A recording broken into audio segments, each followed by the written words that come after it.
Okay, so first up is Yan Pu, and her bio reads as follows.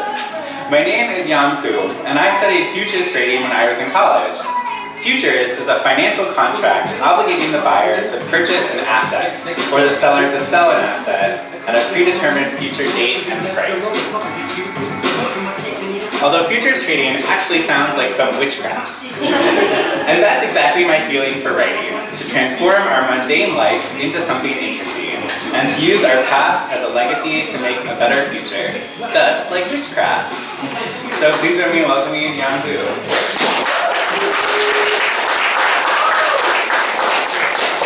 Thank you very much. Today I would like to share with you an excerpt from a longer story about how teenagers deal with their family tragedies, as well as how they learn to accept themselves and finally get to know how to love each other.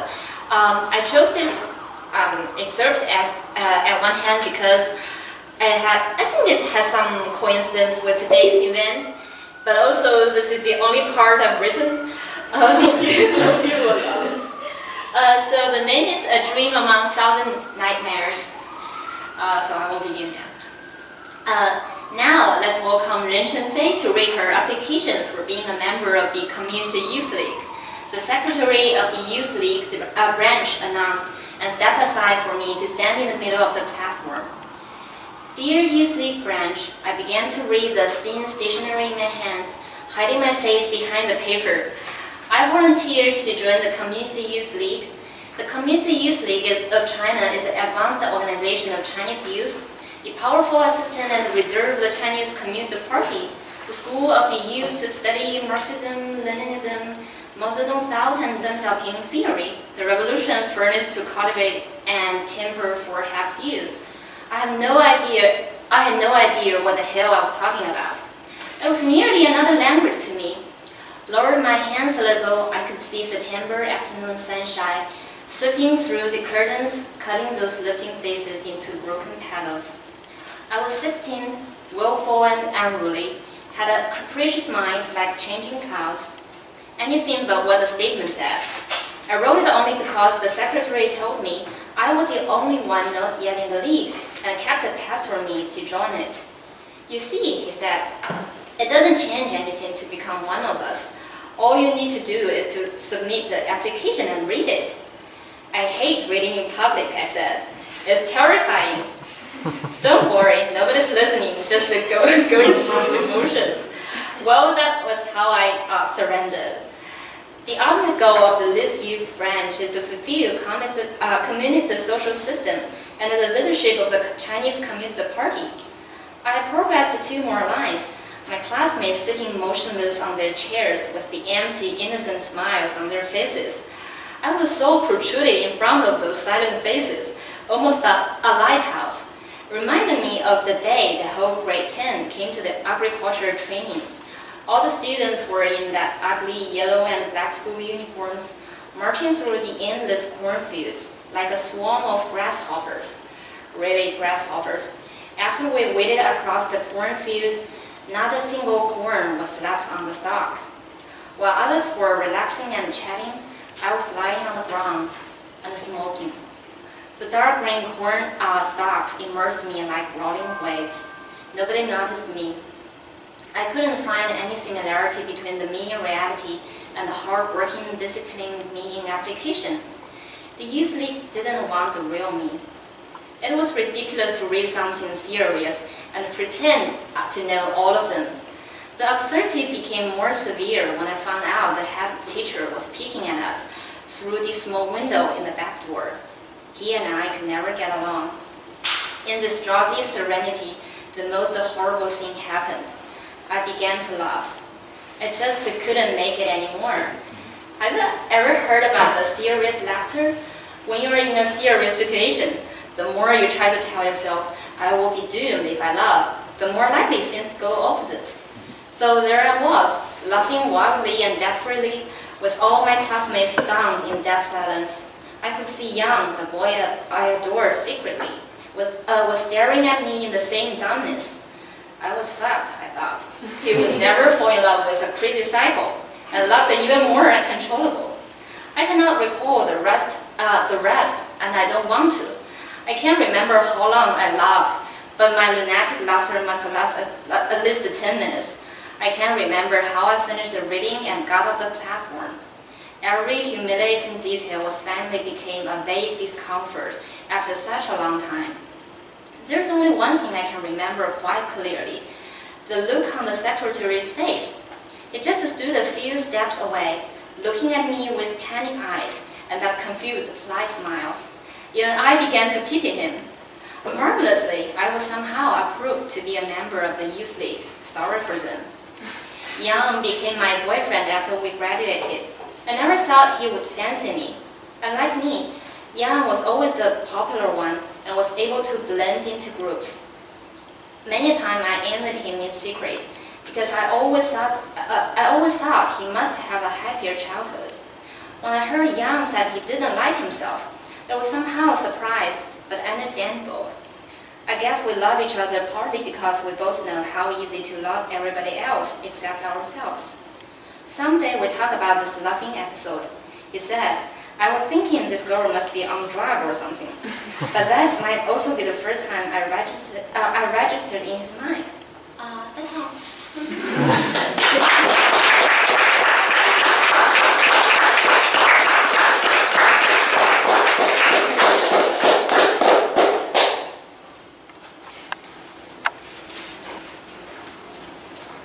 Oh no, the computer game.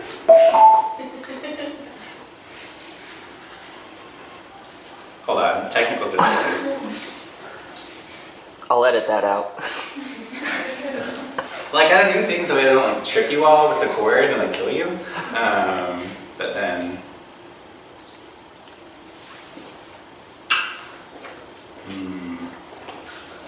not connected. Oh, okay.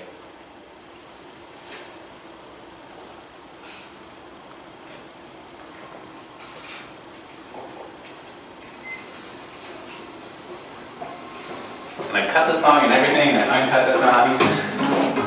Anyway. Okay. So after that little mishap, I am here again in front of you. You're going to be sick of me by the end, to introduce Anna Weber. So Anna has been sitting in front of the computer to write her intro for roughly an hour now, and she's got nothing. Probably the number one thing she hates most is having to write bios. It took her 3 days to cough up the bio for the MFA student page. I know, right? How would everyone feel about a list of some essential things you should know about Anna? Okay, so some heads nodding, okay. Here we go. 1, she hates word limits, summer, and pants.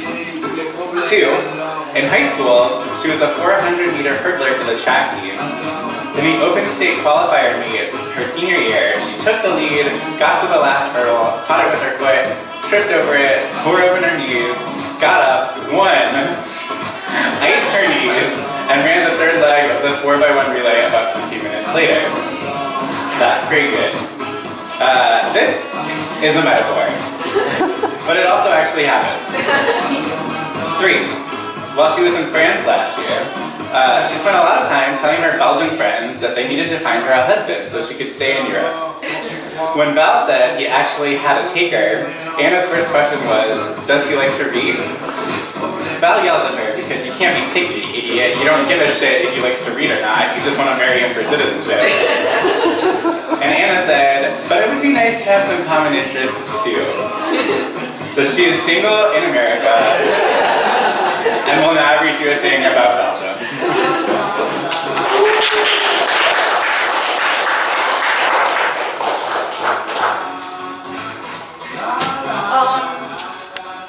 I can't laugh really hard because the stress is really constricting, so we're going to try and keep it... I'm going to try and stay more serious. So this is...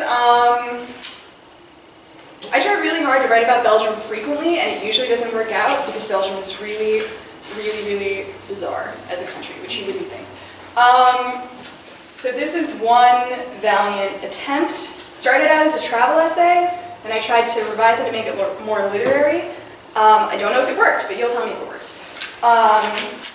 Title now is Belgitude. Snow on the television. Black screen. The text, ceci n'est peut-être pas une fiction. Bonsoir tous, l'heure est grave, excusez-nous pour cette interruption, événement exceptionnel, moment exceptionnel. The newscaster is babbling urgently. La Flandre a déclaré unilatéralement son indépendance, la Belgique en tant que telle n'existerait plus. Shot of the Palais Royal.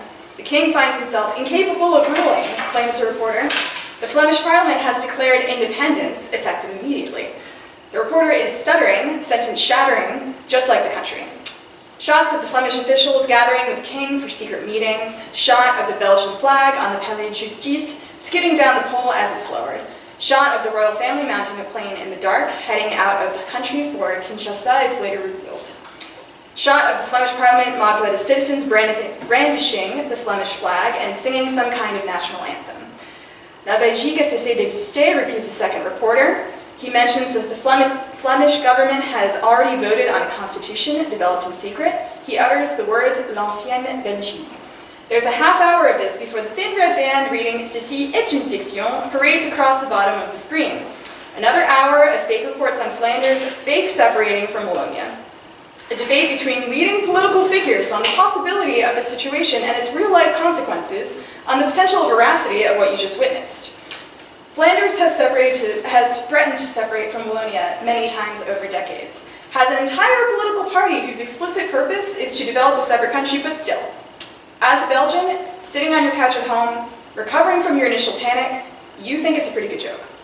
You think this precisely because you are Belgian, and you inhabit a world one shade away from everyone else's reality, stewed with the dregs of surrealism, colored with self-derisory humor, ironically embracing your insignificance on a global scale, defining yourself by what you're not, reveling in the emptiness of non-identity.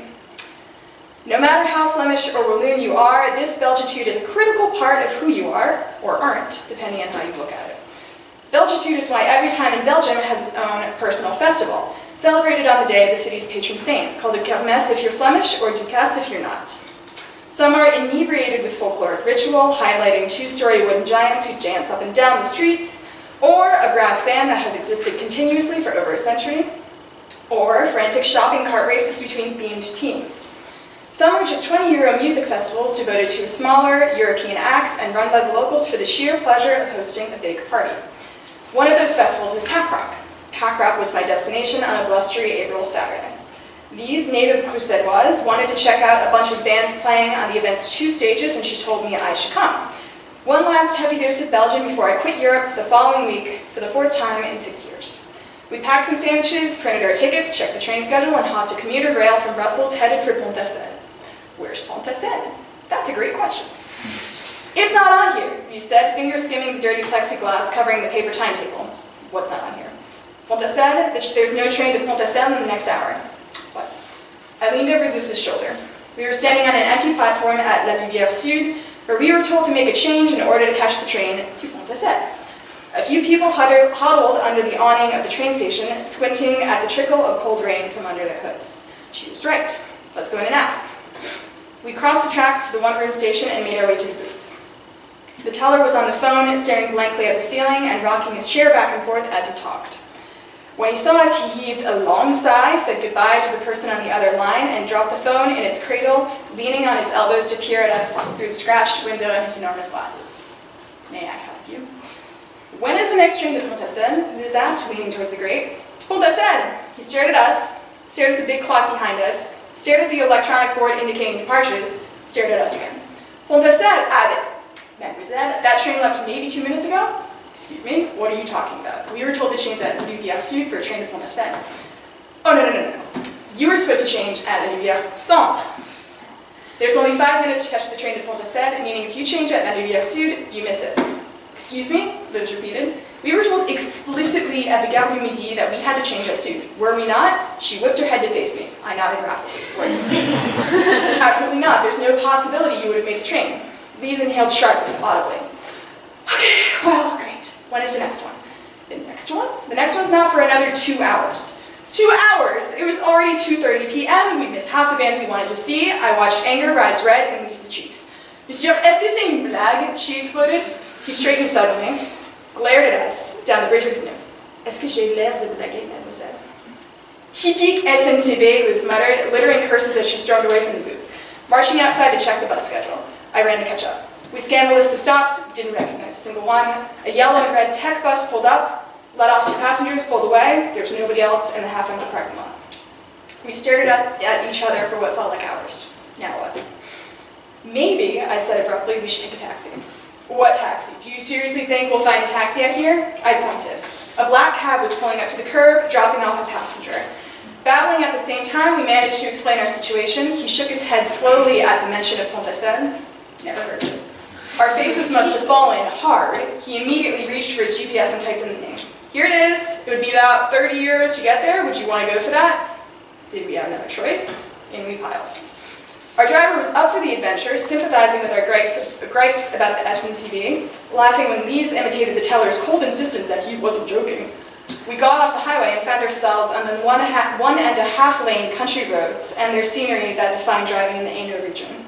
Lime green fuzz dusting the forests and meadows, fruit trees unfurling in pastel palettes, wafts of manure and moist earth streaming through the car's open windows, solo farmers turning over fields, a group of men in overalls surrounding a stalled tractor, a teenager leading his skittish donkey down the center of the road, periodic furious rain showers stopping as abruptly as they'd started. Eventually we reached a long bridge over rows of train tracks. Looks like we're almost there. Should be right next to the station in a big park. The car turned the corner, pulled into the station and parked in front of the entrance. The parking lot was empty. We didn't hear any music. Only 3 people lingered on the sidewalk, thumbs scrolling on their phones. I noticed the signs stating the name of the stop along the platforms. She was already halfway to the car. What? I think we're in Newt? What? She looked around. Oh, come on. The driver was looking at us expectantly, waiting for payment. Sir, we're so sorry. This is in Pont-à-Seine. What? He looked around, then rolled down the passenger window and leaned forward, gesturing to the pedestrian standing closest to us. Hey, you! Sir, where are we? The man came forward, lowering his phone, eyeing us. Newt, why? Where's the train station in Pont-à-Seine? He stared at us, stared at the driver, stared at us. There is no station in Pont-à-Seine. We sat in silence, stunned. The man still leaning through the window, hands on his knees. A single moment, extending endlessly, followed this extraordinary, unbelievable proclamation, a moment in which I questioned whether or not we were in a movie we'd forgotten we signed the rights to, in which I wondered whether this festival was real, in which I wondered whether Pont-à-Seine was real, whether we were real, whether the day had slipped from one dimension of time and space to another without us realizing it. Lise did not seem to suffer the same mental breakdown. Putain, she swore, pulling out her phone and bringing up her own GPS. Sir, she addressed the driver, do you mind going another 3 kilometers? The conclusion to the plot, we made it to the festival. The conclusion to Belgitude, there isn't one and there never will be one. What is even more incredible to me than this story is that Lise does not find it nearly as incredible as I do. She didn't feel the same distinct split from the everyday that I felt as I became increasingly convinced that our journey took place on some other plane of reality, because that is her everyday, that feeling of detachedness, of outside looking in, of it's this because it isn't those other things. Ask a Belgian how to define Belgium. They can't. The best thing they can do is tell you to go to a place or participate in an activity they find embodies some wisp of Belgian essence, but most will probably simply refuse to try. The day it can be categorized in a soundbite, Belgium will effectively cease to exist.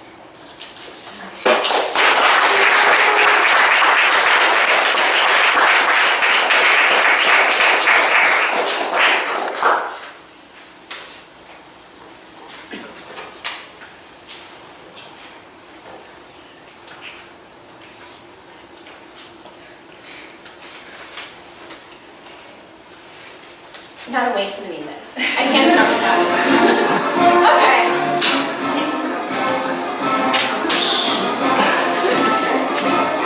So I think this one's best read as well. So our next reader is Joshua Greber, and he would like to take this time to inform you of something. Thank you.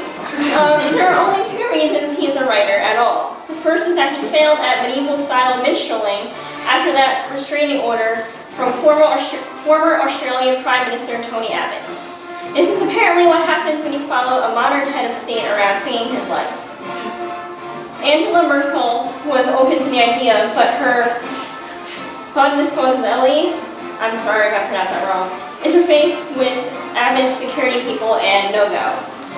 The second is that he has failed miserably at talking and thus must write things down in order to construct anything remotely resembling a coherent thought. Again, public speaking, conversation with his therapist, pillow talk, funny anecdotes at parties, reading stories, he's horrible. So you all ought to be in for a wonderful 8 minutes. Enjoy.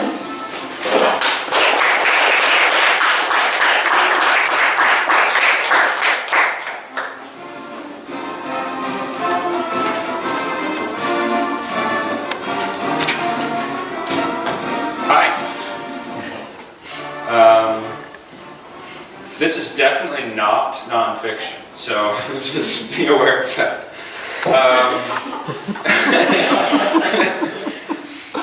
You'll understand that caveat in a moment. As yet untitled, I wrote this very recently, so enjoy. She finds him in his socks with his only belt tied one end to the ceiling fan prop and the other clutched around his neck, knees to bed, body slumped forward, head staring down at his now limp cock as if he is trying to will his cold blood back into it. See? No. She glances towards the carpet beneath him, scanning for the ancillary evidence of ejaculation. She finds none. Why had that been her first reaction? She sat in the armchair by his bed, where she'd once puffed 1 or 2 cigarettes. She didn't smoke anymore, except for with sex and wine. That's disgusting, lemon pie, she'd hear her mother say, even now, every time she lit one. She's finding the urge. His nightstand, that's where he always kept them. She finds the pack, Camels, not his usual, and a lighter. The first inhale feels guilty. The exhale settles her. She decides that she'd looked for his ejaculate for the same reason she'd come here today. She'd always wanted him to be happy. What happiness could one wish for the autoerotic hangman but orgasmic ecstasy? Wasn't that the objective? Or had he had something else on his mind? She sacks her memory vault to steal the remembrances of her sex with him. Had he ever asked her to choke him? She'd done it for others, but no, not for Leon. It doesn't bother her to look at him. It bothers her that that doesn't bother her. She wants him to be undead, to reverse this. She would like to interrogate him, glower into his eyes which had never lied to her. "What is your major malfunction, Leon?" she would say in her best Arlie Ermy. She would generate laughter first, then her own voice, quiet. What in the fuck? She sits there, sucking down a cigarette so fast it doesn't have time to ash, because she doesn't know what else to do, in the bedroom of a dead lover while he hangs from the ceiling fan. Had this resulted from his ridiculous love for her? She hadn't exactly been faithful to him, but she hadn't promised to be. He'd begged her to marry him one morning. She'd responded by going AWOL for a little while to give him time to cool off. She'd come here today with brand new lacy black lingerie under her well-cultivated jeans and sweater diffidence, intending to rekindle their love, or fuck buddy-tude, or whatever had gone on between them. His way of asking her if she'd orgasmed was to say, "Did you die?" He'd had an obsession with la petite mort, sex and death, he'd always said. The themes of humanity. You can't get away from it. She begins to think that the bastard hadn't really given freedom a second thought. That was part 1. I don't know if I said that. Part 2. The morning of his overture, she'd woken to the aroma of coffee. "It's not great, but it's hot," he'd said. "Dropped a cube of ice in there so you can drink it right away." From there, he tumbled to his knees, the supplicant to her lounging goddess. She'd enjoyed that power, while delivering with unsure voice his speech and a modest ring that didn't comply with her knuckle. "Lua Lemon, will you marry me?" Her repulsion was visceral, not with him, but the idea. She'd stroked his head from her days. She'd known the answer immediately, but mocked agony over saying, finally, no. Did she care to say why? Did she care to elaborate? She had stood and slowly dressed and fixed her hair into a perfect mess, considering her words carefully. The last thing she'd ever want to do was hurt him.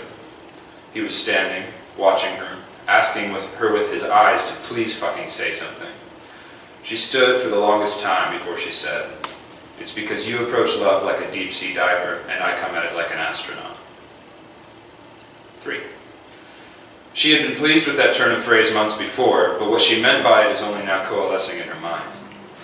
While she had always considered herself a libertine, with no shortage of men and women willing to think in the same way, Leon had been the first, or at least the most intense, to exhibit the opposite quality. Until meeting him, she'd considered the opposite of a libertine to be the Puritan. But she's realizing that isn't it at all. The opposite of the libertine is the idealizing romantic. He had been one of those. She lights Leon's last cigarette, 5 previous now in the ashtray, because it feels right to do so. He was a romantic, inclined to the mystery of things. He sought the depths, the unexplored territory of the place that he dwelt. She was looking for the skies to new and different worlds. He looked for one quality in all women. He wanted her pleasure, and he knew it when he saw it. She had been aroused with curiosity since she could remember by what was distinctly different about every person. With Leon, there was no putting her finger on it. She found him endlessly interesting for that reason. Now she knows. It had been his fearless acceptance of any risk. There was that position from the Kama Sutra that he thought she might like. They'd wound up twisted up like a pretzel and dying of laughter together before entering their standby, the more humdrum cowgirl, which had contented them both just fine. There was the proposal. He had to have known how it was going to go. After all, he had known her better than anyone before. The cigarette burns her finger. She licks it, shakes it, and tamps the butt in the filling ashtray. She knows now. Leon wasn't lonely. He hadn't wanted to die. And if her experience told her anything, he sure as hell didn't need it to get himself off. It was the risk of it. The oh my God, I could die of the whole thing. The better, strongest pleasure which shows itself just on the cusp of the bottom out. None of this had been because of her, or even for her, and suddenly she feels disgusted. She is occupying a space that doesn't belong to her. Not anymore. She dumps the ashtray of her lipstick-smudged butts into a plastic bag, leaves the door unlocked the way she'd found it, and calls the police from a gas station payphone down the street before finding her favorite spot, a secluded park bench where she could let herself be alone amongst all of the dissimilar people walking.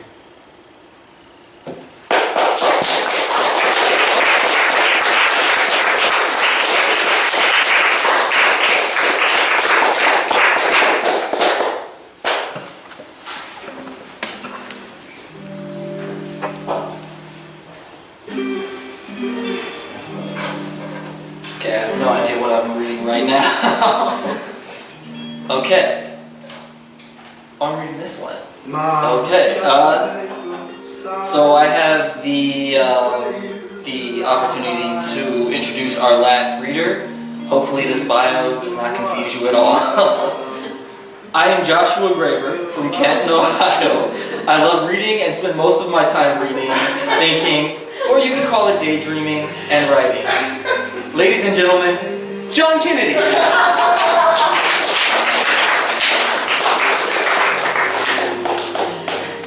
Who's in cahoots with him and told him how to dress today? Okay.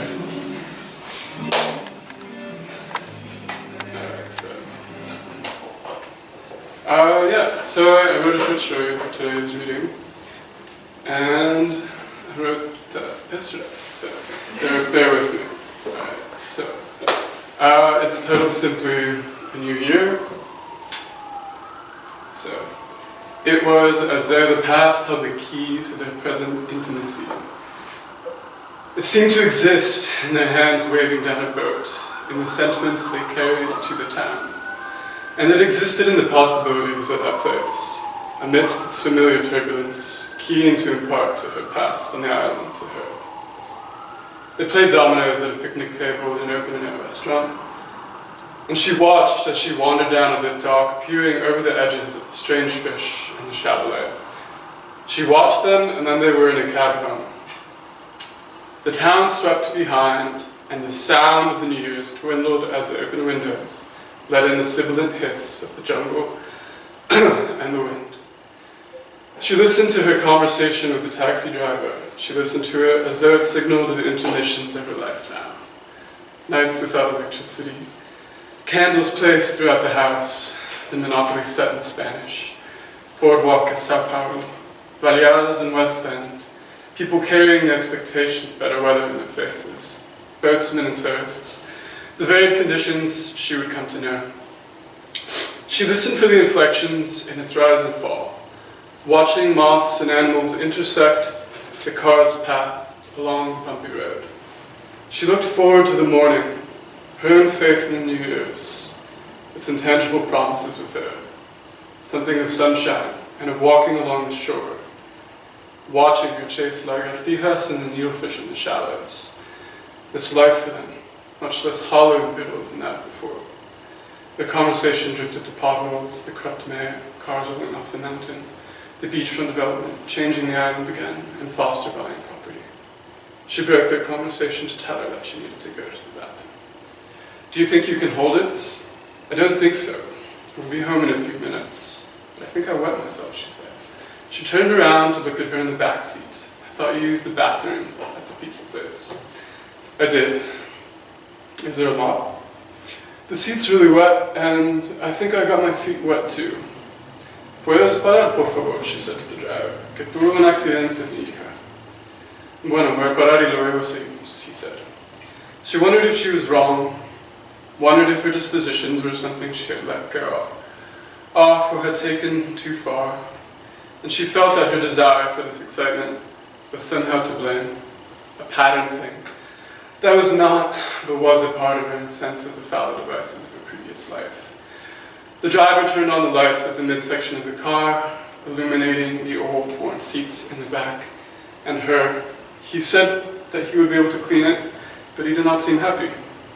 She asked him if he had papel toile or something like that, but he did not have anything like that, and he seemed to suggest a vague annoyance that this was happening at all. When she looked again at the seat, averse to the feeling that she could be annoyed, she noticed a slight smell of blood, the smell of copper, not yet visible in the yellow stain on her dress or on the fabric of the seat. They had stopped on a cliff near the house, and the full light of the sky revealed the longshore. Even the fires lit on the beach for the tourists could be seen. Their immediacy would have otherwise taken her to the wish to be there, but the driver stood there waiting, while from disparate points came the sound of firecrackers, snapping almost against them, as she told her that she would be all right, and they would see to it. "Is it all right?" she asked back. She seemed to be losing color in her face. Suddenly, even the motion of her eyes seemed to inflect a sense of withdrawal, as though they were taken up by inward sights. "It's all right, don't worry," she said. We'll be cleaning it up later. Come on, you can sit up front with me." "Is there something wrong?" "Only we need to see the doctor because he peed a little bit. But don't worry about it. I'm sure it's nothing. And we can still go get home for the ball. And maybe if we're lucky, we can still have the pizza." "There is a clinic nearby," the driver said, "called La Esperanza." She knew of it too. It was near the marina and the Dolphin Conservatory where she had taken her the day before. She had been sure then, when they were in the eaves of the marina sitting there for the show, later approaching the encaged macaws at the cafe, her daughter pushing her finger towards their black tongues, squealing when they clipped at her, and gripping and re-gripping their position with her claws, that this was at least reprieve. Nora was looking for signs in the contestment of their new isolation, and she saw these moments and things against the immediate reprieve of it all, still signs which could occlude interpretation without any reference. And she was sure, she felt, while they watched the dolphin show, that this life was better than what was before. That school, those maple trees, that town, its collective rush forward, yet the recessed sense of something lost to those strictures, the slow entanglement of disparate paths, the edging towards the meaning of it to her approach. She felt it was better left alone, and at least now there was no question of the idolatry of escape and of flight, and no question of time elapsing away from the possibility for recovery, no thought of the weight of their old home. She had never solicited the kinds of things that were available to other people there, nor did she tend with ease to her daughter's needs, as the quotidian recipe for motherhood relegated its own disruption, or think well of going out to parties with her husband. But she had been sure of this possibility when they had seen the island again, from above on the plain, its constancy. She was, as her daughter would say when she saw her in this manic way, full of bees. They returned down the mountain and came back into the town to gain the highway to the clinic, pressing her hands to her forehead and keeping her legs wrapped in ties. She saw the people they had seen before, their presence removed, somehow inhibitive to her shifting perception. "How are you feeling?" she asked. She was hopeful she would reply as she hoped she would, with slight enthusiasm and a sense that it would soon be over and soon gone. Then there were the bohemians and taxistas and turistas walking along the dirt road by the water, and its strange echoes multiplying something. And she held her, looking down on her sweat-covered forehead and closing and opening eyes. She looked down for some time as the car crept through the town, and those familiar faces who tried to call to her. And then they took the right past the plaza statue away from the revelry, onto the highway. They passed the gas station, its blocks of lights, and the store before they got into the highway, caught too in the mercurial reverie of the new year. Those approaching cars, their yellow lights spreading over the air vents and the dash, and the pendulum of the air freshener and the plastic cross swinging.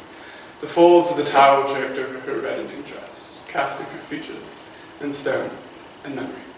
The motion of her half-closed eyes moving beneath the skin. "Here," she said.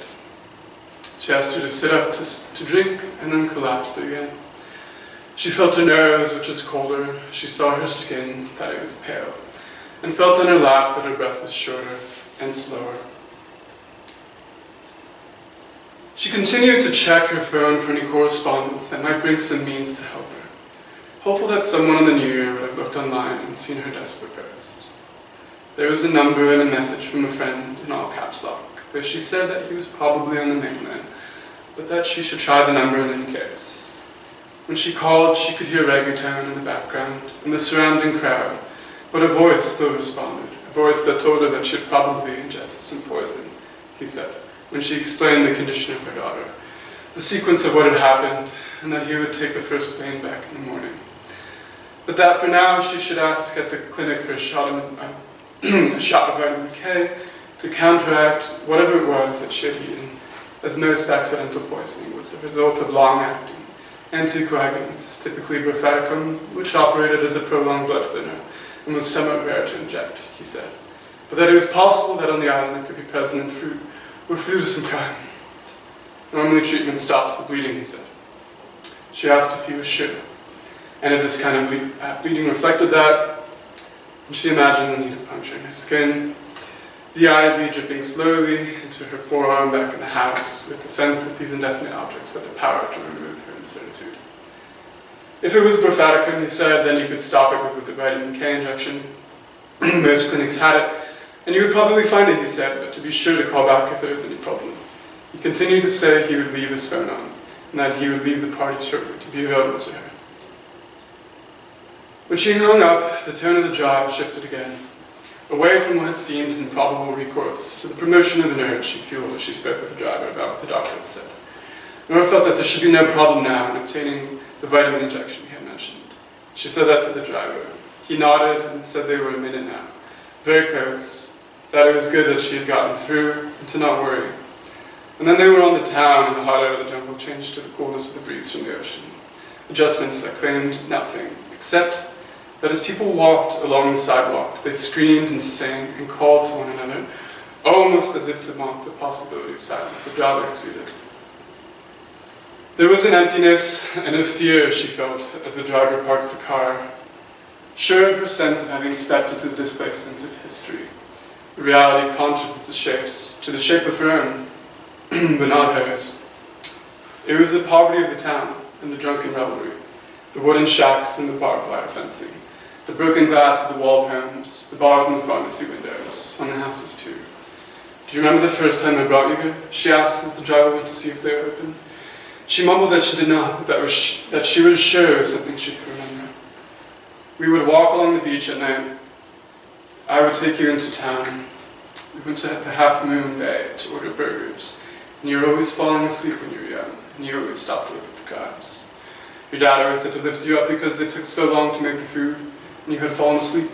You were never not once awake. And we always, she repeated, always had to take the food home because you can never finish it. It's not true, she replied. It is true, she said. But the taxi driver returned from the clinic, and he said that they were open to come. The door was open to the interior, filled by red light spreading over the broken vinyl floor, edging up on a desk behind which a recalcitrant face spoke harshly to her when she said her daughter was bleeding. The nurse disappeared around the hallway into a room from which arose the paltry sound of an old radio, and the doctor came and said that he was probably unequipped to help her. She gripped the edges of the front desk as she waited for him to finish. Her daughter slop hung around her neck. For a moment she felt depleted. The shock of her anger had left again to the certainty of her fear. And the trust she had wanted to place too had fallen back, recoiling to blankness. Excuse me. But we don't have any vitamin K, he had continued. That's normally for animals. We don't have anything else, but he said to wait while he went to see if there was. But there was nothing, he said, when he returned. Up against the wall outside the clinic, beneath the light of a plastic encasement of an electric blue cross, there were a number of old women selling food from blue and green and red plastic stools, placed around an aluminum cart. When they saw the girl again, one woman rose and followed into the taxi with the driver opened the door for them and peered in. She said, "No te preocupes, que vas a llegar." Her presence seemed to draw the other women towards the car, their slow perambulation echoing nothing nearby. No one wanted to leave them, but when the car turned away, they were sitting again. When she opened her eyes, she asked if they were home again. If they were coming home, were they on the road? Her disorientation shook the fatigue from Noam and readjusted her focus back to the road in front of them, in which there was once again the passing monotony of traffic, and to the colorless appeal of the driver, who continued to encourage her, with the notion that the previous clinic was outdated, somewhere that people only went for minor things, and that they would come to the larger ones soon. His wife, he said, had had an operation there. It was a better place, he said. She stared in disbelief at the jungle, and the passing yellow light, the rhythm of some frenetic nightmare. They drove past the wooden sign to the Dolphin Marina, where she had watched her disappear around the corners of the Dockside Museum days before, peering in on the translucent fish and the angler with its solitary eye. The hallways and their glass cases of shards of pottery from the Mayan and Sendalenka, her laugh beside the figure of Cousteau diving naked on the poster, explaining the depths of things besides the depictions of different aquatic animals, the penguin, the whale, the dolphin. She listened to Nora's explanation with an eagerness that grew around the seed of the 2 o'clock dolphin show, as though one thing supplied the other, as though one sense of love could die and come up with the perambulations at the set stations. She shouted when the dolphins swam around the edge of the bamboo enclosure and left, and stood and looked up and back to her, sensing the motion of joy around each other. She remembered what her mother had said in her way about the difficulties of loving, and what it meant to lose someone you loved when her father died, and how she stood in the doorway when they went to visit to stop them from coming into the house, and how she had surprised them with the news there in the doorway, as though it were a matter of fact that she should not have called, and as though it required that they speak of it before going inside. "I couldn't call," she said. "I didn't think you would respond well. I thought it would be too much news." Nora did not think she would die, but she thought she could.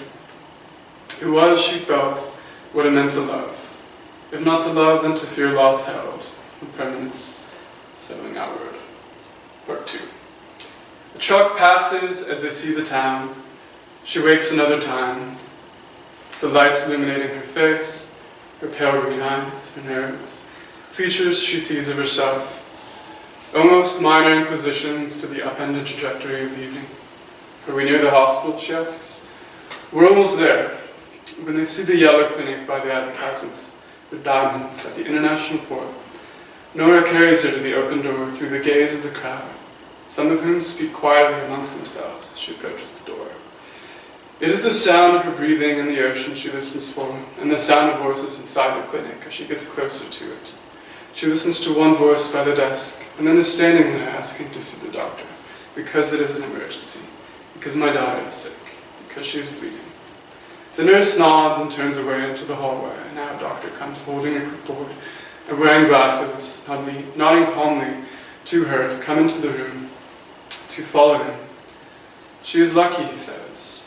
"I was just about to leave for the night." He smiles as he says it because it is the new year, and it is the new year, he seems to be saying, that will keep her safe. He asks her if he can lift her from her arms to put her onto the examination table.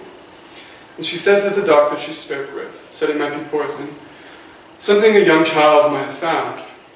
"She'll be all right. There's nothing to worry about." "What are you doing now?" This is just to pump her stomach to remove the poison. Then we'll put the IV in for several hours to make sure it gets removed, he says, gesturing towards his body. A nurse interrupts them to say that she should come with her into the hallway, and she nods and they go outside. But he is not there. He went home, the nurse says, as though they were old friends. Now in the hallway there is a crucifix and a medical chair and a pushcart, and an old man sitting who asks her why she's here in the new year. She does not say why, but can only say, my daughter, to which he shakes his head, almost without moving it. The television on the small table in the corner shows a scene, some enumerations of time, something coming to an end, the new year drawing down, the clock finishing its count, and something feels unfinished, something has come too quick for her to understand, as though caught between departure and arrival. The people at the port are walking to the bars, their noise rising, and she sits back in her chair and closes her eyes.